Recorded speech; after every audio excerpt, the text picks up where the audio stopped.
Alright. Sa mga nagtatanong po, dami kasi nang message sa akin.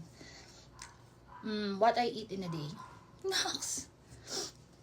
Depende sa trip ko at kung anong available. But, pinipili ko lang yung maliit yung calories or mababa yung calories. Like, pagka sa eto. Actually, taas nga ng calories nito eh. 239 calories. Number of servings per container, 9 daw. So, times, 239 times 9. So, ganun kataas ang calories niya. Pero, syempre, hindi ko naman ito mauubos in a day. So, ang kinakain ko isang piece ng wheat bread. And then, pinipuno ko siya. Medyo generous amount. Kasi favorite ko to. And then, kasi yun. 1 meal na yan na Syempre, meron din akong banana. Winay ko to kanina. Nasa lang to. 73 kilograms without the balat. Meron kasi akong ganitong timbangan.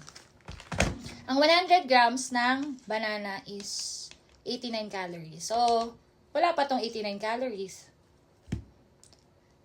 Ang diet ko pala, sorry, is calorie deficit at saka intermittent fasting. Yun. Yun lang usually, itlog, chicken breast, kahit anong part ng chicken, basta yung laman lang, walang balat. Tapos kung pwede nga, wag prito, air fry, mas maganda. Ano pa?